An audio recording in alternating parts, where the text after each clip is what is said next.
교우 여러분, 4월 24일 수요일에 인사드립니다. 긴 휴식을 마치고 이렇게 여러분 앞에 수요일 예배로 인사드리게 됐습니다. 기도해 주신 덕분으로, 격려해 주신 덕분으로 잘 쉬고 돌아왔습니다. 4월 24일 수요일 예배, 강은교 시인의 지금 어두운 것들은, 이런 제목으로 문을 열까 합니다. 함께 기도하시죠. 버리게 하소서. 지금 높은 것들은, 그 높음의 살들을, 지금 어두운 것들은 그 어둠의 뼈들을, 지금 울고 있는 것들은 그 울음의 피들을, 이기의 잠들을, 탐욕의 꿈들을 그리하여 보이게 하소서. 지금 부는 바람은 봄으로 가는 바람이니, 지금 반짝이는 별은 홀로 하늘을 끌고 가고 있으니 보이게 하소서. 어둠 속의 빛, 차가운 눈이 품고 있는 저 탄생들, 끝내는 흐르게 하소서. 처음과 끝이 하나 되어 흐르게 하소서. 일어서 흐르게 하소서. 시 내용을 보니까 지금 부는 바람은 봄으로 가는 바람이니 라고 하는 부분이 있습니다. 아침 저녁으로 아직 쌀쌀합니다. 봄을 만끽하기에는 좀 많이 서늘해요. 그러나 언젠가 봄이 오겠죠.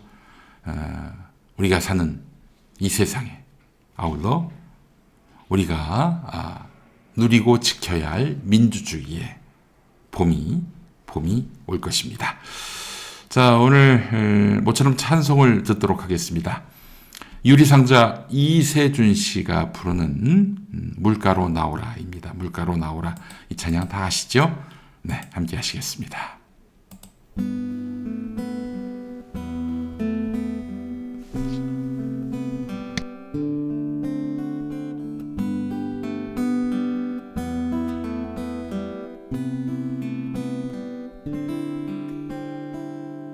주 예수 오셔서 내 슬픔 아셨네. 나의 앞일도 내 주 아셨네. 나 주를 버리고 떠나갔었네. 주님 약속대로 날 붙드셨네.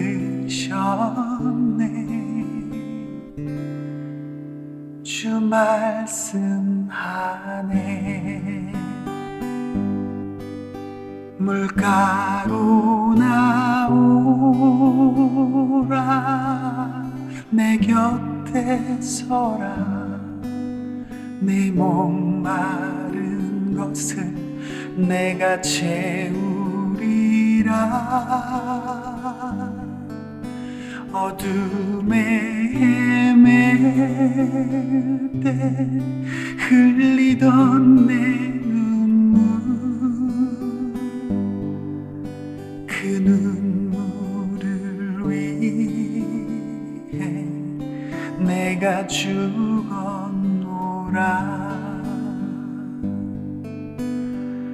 내 마음과 영혼 다 주께 드리네.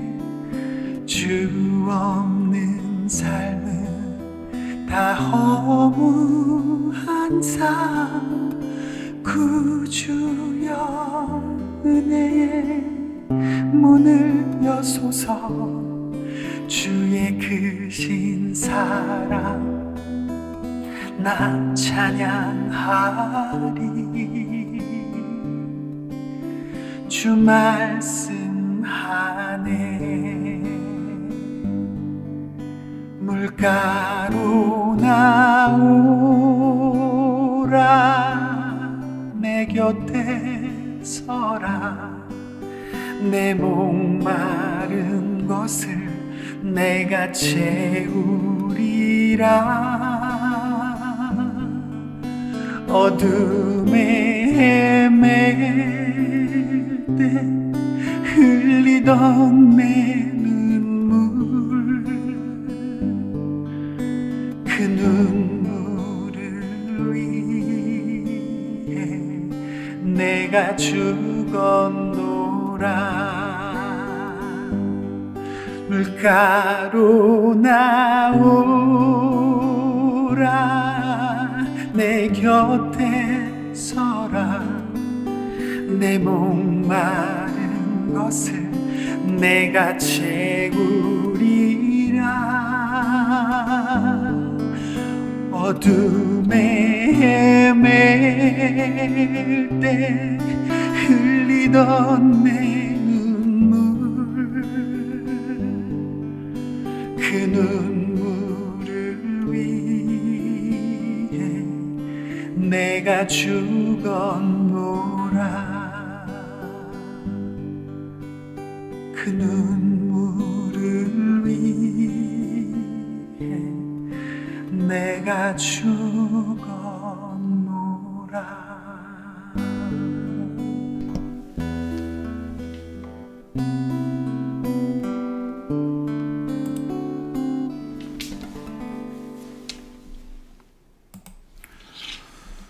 네, 이세준 씨 유리상자, 물가로 나오라 함께 하셨습니다. 오래된 찬양인데도 참 오늘의 감성에 맞게 잘 풀어내신 것 같습니다. 오늘의 감성, 저희 세대의 감성이라고 하겠습니다. 젊은이들의 감성은 어떨지 모르겠습니다. 이세준 씨, 그 누님을 제가 알아요. 예전에 극동방송 창원에서 일할 때 그때 인사 나눴던 기억이 나는데, 좀 믿음의 밭이 아름다운 그런 그 남성 듀오 유리상자지요. 이세준 씨가 골디 스튜디오에 나와서 찬양한 것을 여러분들이 함께 보셨습니다.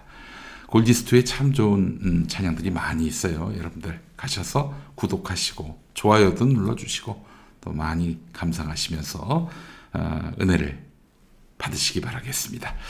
자, 오늘 수요 예배는 제가 부득이한 사정으로 녹화로 진행하고 있습니다.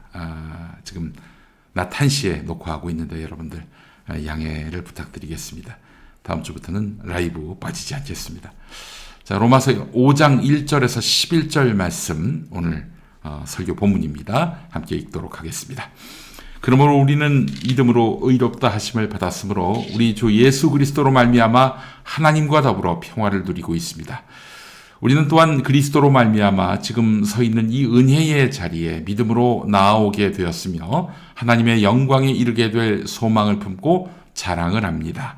그뿐만 아니라 우리는 환난을 자랑합니다. 우리가 알기로 환난은 인내력을 낳고 인내력은 단련된 인격을 낳고 단련된 인격은 희망을 낳는 줄을 우리는 알고 있기 때문입니다. 이 희망은 우리를 실망시키지 않습니다. 하나님께서 우리에게 주신 성령을 통하여 그의 사랑을 우리 마음속에 부어주셨기 때문입니다. 우리가 아직 약할 때 그리스도께서는 제때에 경건하지 않은 사람을 위하여 죽으셨습니다. 의인을 위해서라도 죽을 사람은 거의 없습니다. 더욱이 선한 사람을 위해서라도 감히 죽을 사람은 드뭅니다. 그러나 우리가 아직 죄인이었을 때에 그리스도께서 우리를 위하여 죽으셨습니다. 이러하여 하나님께서는 우리들에 대한 자기의 사랑을 실증하셨습니다. 그러므로 지금 우리가 그리스도의 피로 의롭게 되었으니 그리스도로 말미암아 하나님의 진노에서 구원을 얻으리라는 것은 더욱 확실합니다. 우리가 하나님의 원수일 때에도 하나님의 아들의 죽으심으로 말미암아 하나님과 화해하게 되었다면 화해한 우리가 하나님의 생명으로 구원을 얻으리라는 것은 더욱더 확실한 일입니다. 그뿐만 아니라 우리는 또한 우리 주 예수 그리스도로 말미암아 하나님을 자랑합니다. 우리는 지금 그로 말미암아 하나님과 화해를 하게 된 것입니다. 데이비드 마틴 로이드 존슨이라는 목사님이 있었습니다. 존 스토트 목사님과 함께 한국 교회의 영향력이 정말 상당했던 복음주의자인데요. 근데 로이드 존스 목사는 로마서 5장에 대한 애착이 각별했습니다. 많은 로마서 강의 저자가 있습니다. 저는 개인적으로 우찌무라 간조의 로마서 강해를 강력하게 추천하는데요. 자, 로이드 존스 목사의 로마서 강해는 2장에서 제2권에서 2권에서는 로마서 5장만 다뤘습니다. 1권에서 1장, 2장, 3장, 4장을 다뤘다면 2권에서는 5장만을 다뤘습니다. 로마서 5장이 매우 중요하다 이런 얘기죠. 자, 오늘 5장 중에서도 본문인 1절에서 11절을 두고는 로마서 5장 1절에서 11절을 이해하지 못한다면 로마서 전체를 이해할 수 없다라고 했습니다. 네, 사실 로마서 5장 많이들 암송하셨을 거예요. 예, 특히 그 3절, 4절 환난은 인내를, 인내는 연단을, 연단은 소망을 이루는 줄 알미로다. 그리고 8절 우리가 아직 죄인 되었을 때에 그리스도께서 우리를 위하여 죽으심으로 하나님께서 우리에 대한 자기의 사랑을 확증하셨느니라. 이 개역 성경의 번역본으로 지금 소개해 드렸는데 많이 익숙하시죠? 무슨 뜻인지도 모르고 막 암송하셨을 거 아니에요. 그죠? 근데 이것도 저기 수련회 가가지고 이걸 외워야만 밥을 주는 그런 일들이 뭐 제가 다니던 교회에서만 있지는 않았던 것 같아요. 많이들 있었을 텐데 근데 이게 사실 이걸 외우라고 하는데 무슨 말인지도 잘 모르겠고 그런데 또 이걸 외워야만 먹을 수 있다고 하니 감동이 있겠습니까? 그래요. 이거 보면서 복음의 조건이 딸리면은 잘 못 외우겠어요. 예. 복음은 조건이 없을 때, 사심이 없을 때, 어떤 이득과 욕망을 추구하지 않을 때 더욱더 감동이고 또 소망이 되는 줄 알게 되는 것입니다. 그런데 오늘 이 말씀은 매우 중요합니다.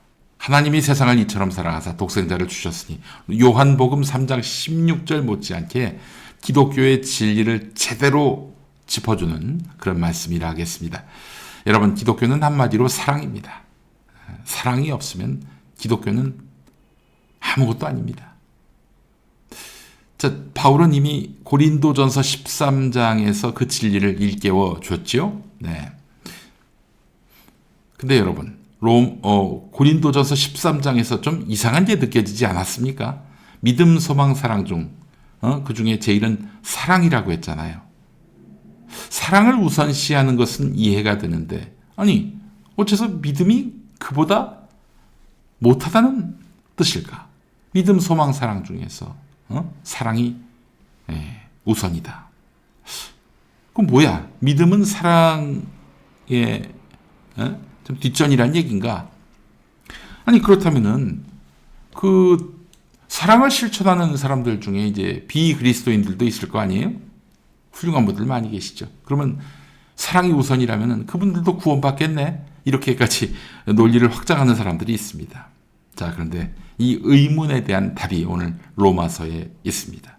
여러분, 지옥은 죄 많은 사람이 그 죄값을 치르는 곳이고 천국은 신앙인이 지상에서의 공로를 인정받아서 안락을 누리는 곳으로 알려져 있습니다. 그렇게 또 알고 계실 거고요.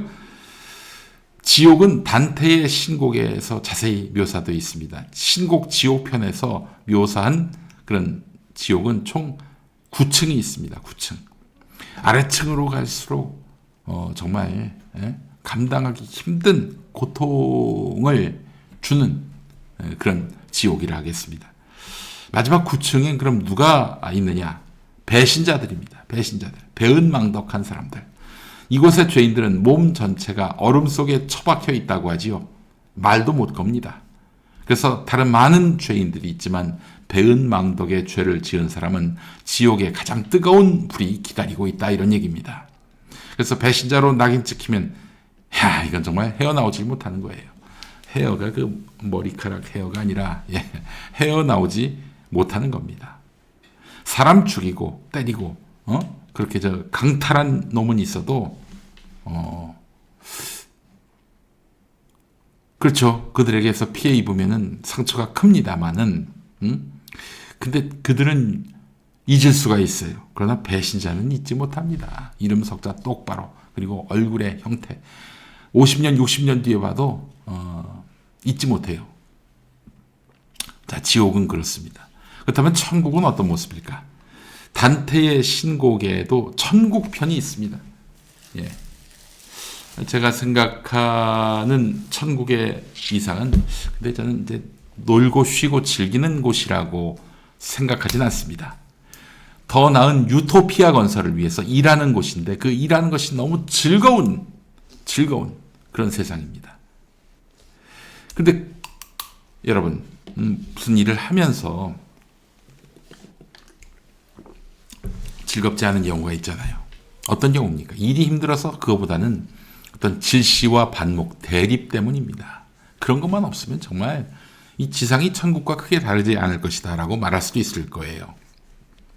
내가 하고 싶은 일이 있는데 돈 벌 걱정, 성과를 낼 걱정 없이 뜻맞는 사람과 아무 갈등 없이 행복하게 일한다면 그 자체가 행복 아닐까요?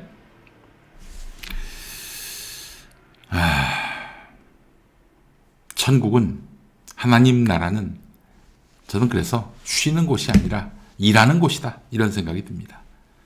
하지만 그 일이 힘들지 않는, 하면서 보람과 즐거움, 격려가 넘치는, 사랑이 샘솟는 곳, 그런 곳이 아닐까 이렇게 짐작합니다.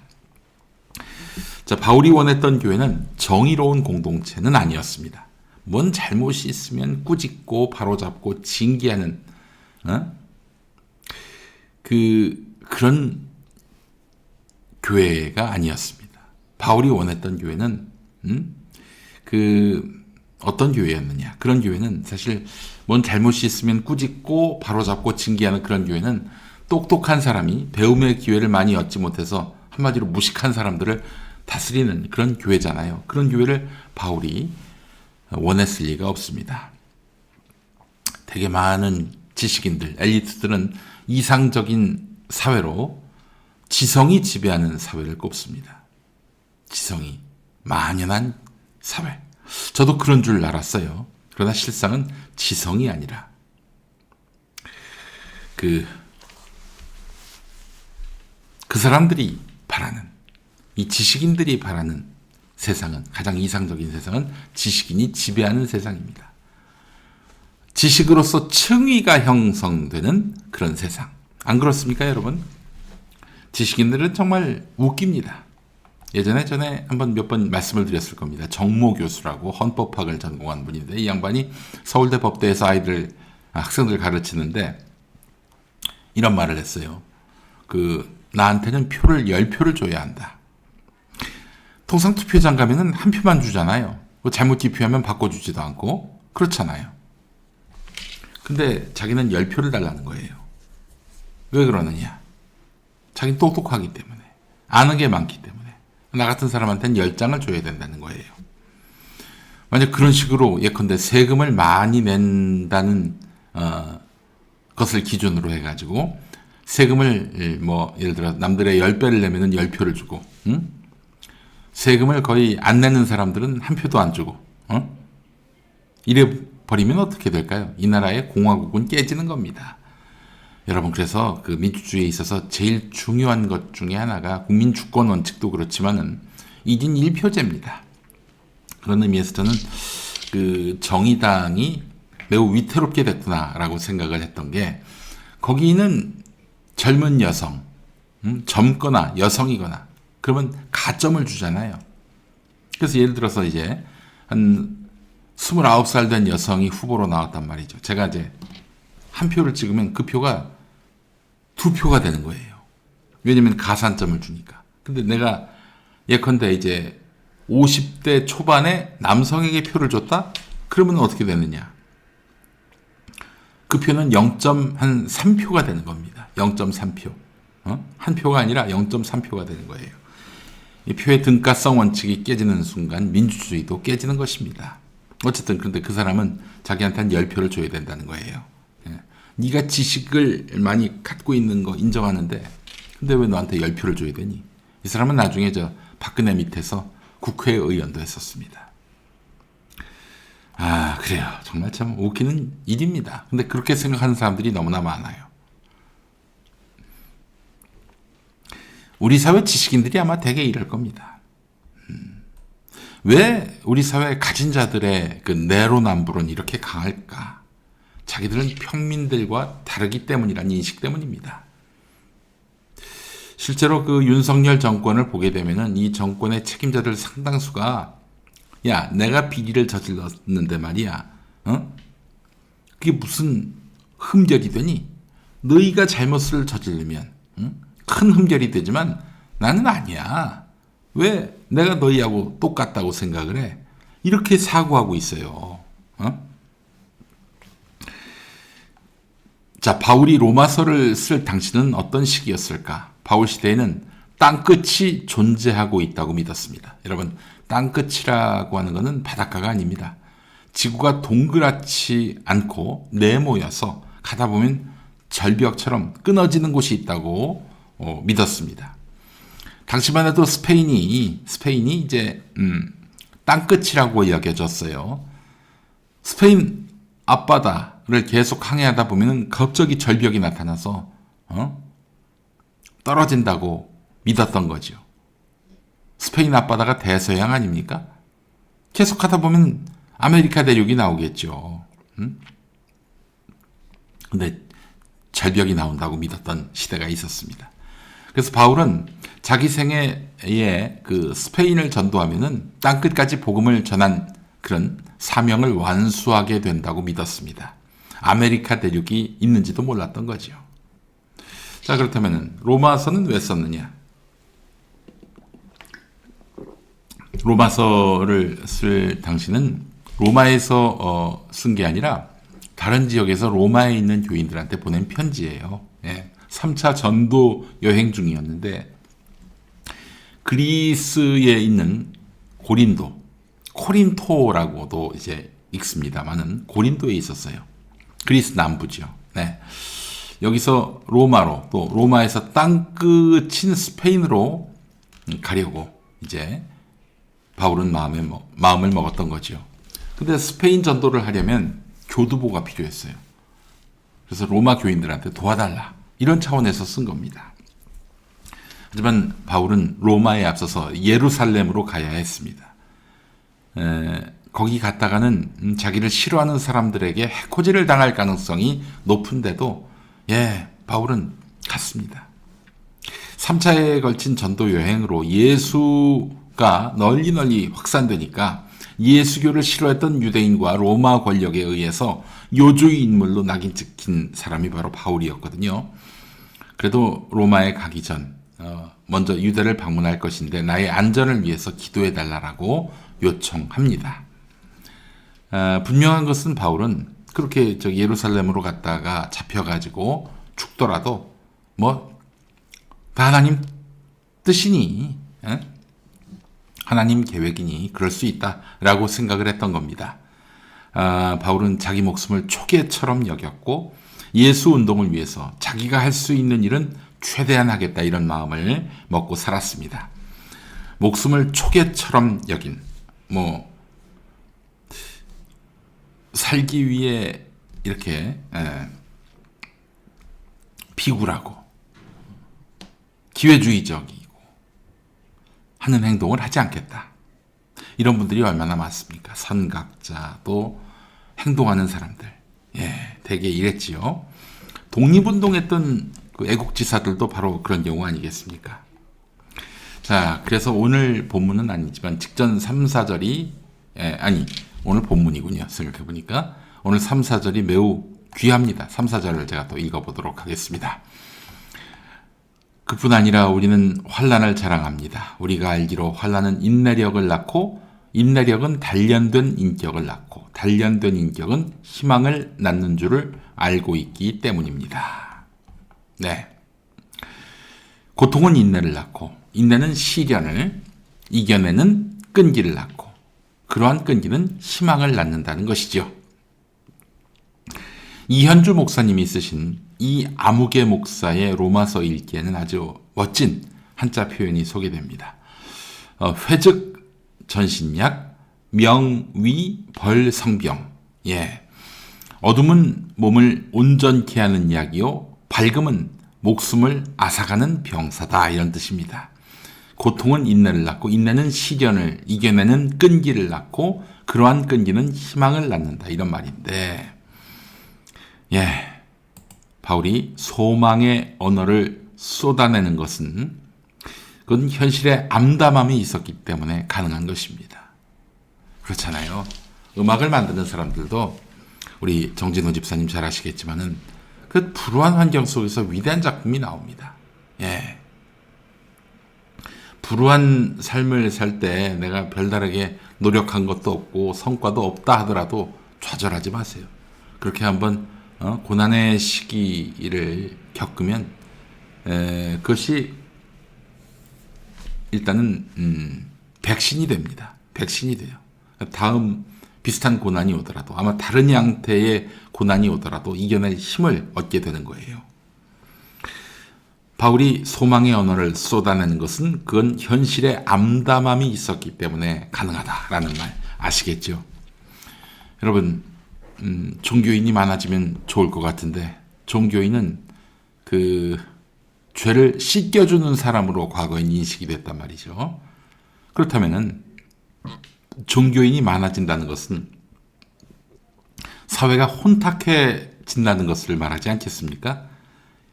이거 누가 했던 농담이 아닙니다. 성경에 나와 있습니다. 호세아 4장 7절을 보면 제사장이 많아지면 많아질수록 나에게 짓는 죄도 더 많아지니 그렇습니다.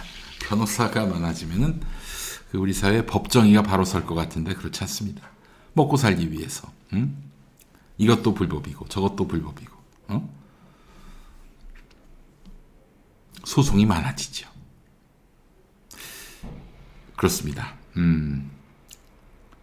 법률가가 많아지면 늘어나고 많아지는 게 정의가 아니라 죄인 것입니다. 이것도 죄가 되고 저것도 죄가 되니까요. 예. 로마서 5장 20절을 보겠습니다. 율법은 범죄를 증가시키려고 끼어들어온 것입니다. 우리가 법을 어기다가 뭔가 문제가 발생하면 그래서 고소고발을 당하면 간혹 이게 법을 어긴 거야?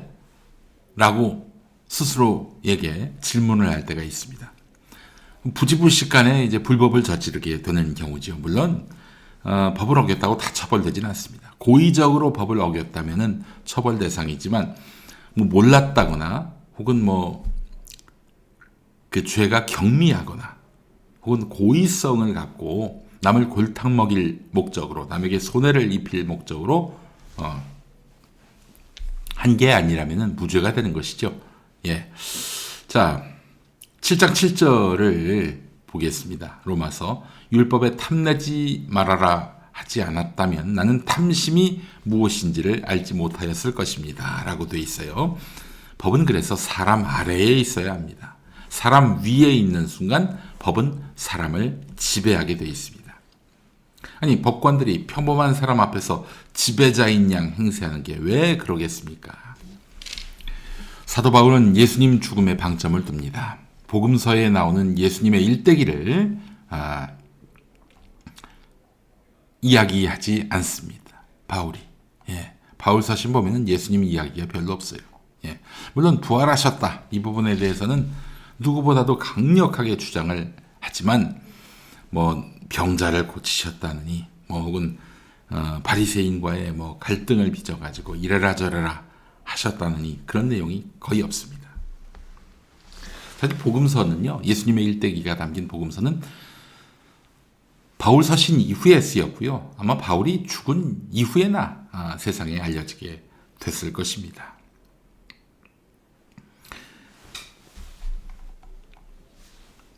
근데 바울은 왜 예수님의 다른 이야기는 안 하는데 부활, 죽음 이야기에는 큰 의미를 둘까요?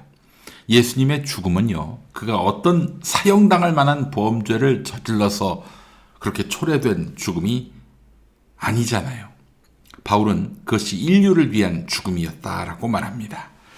우리를 위한 죽음.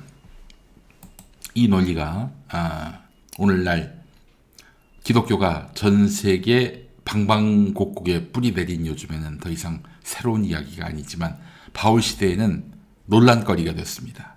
많은 사람들이 궤변이라면서 손가락질을 했어요. 오늘날에도 성경을 비평적으로 보는 사람들은 이 바울이 만들어낸 주식회사 예수, 줄여서 주 예수의 홍보 카피의 한 부분이라고 봅니다. 과연 그럴까요? 바울의 논리는 이렇습니다. 예수님 죽음은 권력이 얼마나 폭력적인지 일깨워 준 것이다.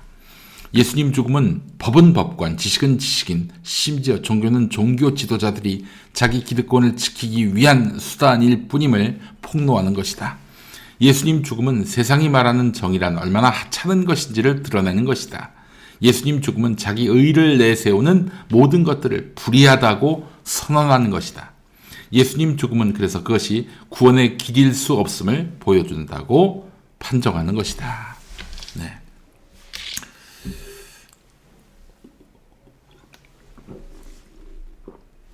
빌립보서 3장 8절. 내 주 예수 그리스도를 아는 지식이 가장 고귀함으로 나는 그 밖의 모든 것을 해로 여깁니다. 나는 그리스도 때문에 모든 것을 잃었고 그 모든 것을 오물로 여깁니다. 오물. 네, 좀 정제된 표현이어서 그렇지. 똥일 겁니다. 똥. 예.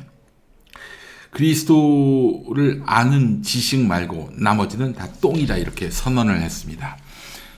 예수님을 아는 지식이 그 세상에서 가장 중요하다는 바울의 마음을 보십시오. 이제 다시 질문해 보겠습니다. 예수님을 아는 지식이 무엇입니까? 그것은 바로 인간을 구원하는 사랑입니다. 제 인생에 보수도 경험하게 하시고 진보도 경험하게 하신 하나님께 늘 감사하고 있습니다. 보수적 단체는요, 사랑이 많습니다. 그러나 때론 바로잡고 고쳐야 할 지점에서도 사랑을 앞세웁니다. 각종 범죄와 부조리를 덮어주지요. 근데 그게 사랑입니까? 진보적 단체를 경험해 보니까 가장 결핍된 게 사랑이에요. 여기는 그 정의의 이름을 앞세우고 자꾸 고치려고 하지요. 이런 점은 좋습니다. 그런데 상대방에게 모욕감을 주고 다시는 안 볼 사람처럼 공격합니다. 뭐 저라고 특별하진 않습니다. 여러분과 다 똑같은 사람인데 예수님은 어느 쪽도 편들지 않으신 것이죠. 제가 보수에 있을 때, 진보에 있을 때, 그 어느 때에도 예수님은 제 편이 아니었다. 이런 생각이 드니까 정말 좀 부끄럽네요. 왜 그렇습니까? 온전한 사랑을 이야기하지 않았기 때문인 것입니다. 예수님은 로마 권력에게도 죽임당했지만 이스라엘 독립을 추구하던 이들에게도 죽임당했습니다. 국공합작으로 죽임당한 것이죠. 예수 죽이는 데는 뭐 너나 할 것이 없었어요. 아마 예수님 죽음을 안타까워하고 울고 슬퍼했던 사람들은 못 배운 사람들, 아는 게 없는 사람들일 거예요. 아는 인간들은 다 하나둘씩 그렇게 썩소를 지었을 것입니다. 가장 비참한 죽음, 가장 억울한 죽음, 가장 고독한 죽음, 이 죽음을 예수님은 소화하셨습니다. 어떻게 해요? 그렇게 절망의 끝자락에서 무덤에 갇히셨죠. 그러나 무덤 문을 열고 살아나셔서 부활하셨습니다. 그런데 자기를 배반한 제자들을 찾아가서 위로하고 격려하셨어요. 그래요. 가장 비참하고 억울하고 고독한 죽음을 사랑으로 승화시킨 분이 바로 예수님 아니겠습니까? 이것만으로도 우리는 예수를 그리스도로 고백할 수 있어야 하는 것입니다. 부활은 죽은 사람이 산 사람이 된 초월적, 초자연적 사태이긴 하지만 사랑이 끝내 이긴다는 위대한 서사이기도 한 것입니다. 믿음보다도 사랑이 우선된다는 말은 믿음은 뒷전이다 이 말이 아니라 믿음과 소망, 사랑은 한데 어우러지는 건데 믿음과 소망과 사랑을 분리할 수 없는 건데 그 사랑 안에 그 믿음과 소망의 모든 것들이 들어가 있다라고 보면 될 것입니다. 사랑하는 벙커원 교회 교우 여러분, 정의를 추구하는 아름다운 기풍을 우리 교회도 유지해야겠지만 우리의 우선은 사랑이라는 점을 망각해서는 안 될 것입니다. 어느 누가 하나님을 대리할 수 있고 어느 누가 하나님보다 나은 영적 지도자가 나다라고 자임할 수 있겠습니까? 우리 모두 하나님의 은혜를 날마다 확인하면서 사는 죄 많은 사람들입니다.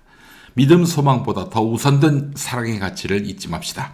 당대 엘리트요 혈통 좋은 유대인이던 바울이 살아간 인생을 모두 부정하고 일면식도 없던 예수를 따라올 수 있었던 것, 그것은 가장 온전한 사랑이신 예수님을 발견했기 때문일 것입니다. 자, 여러분, 마음 맞는 사람끼리 사랑하는 것은 어려운 일이 아닙니다.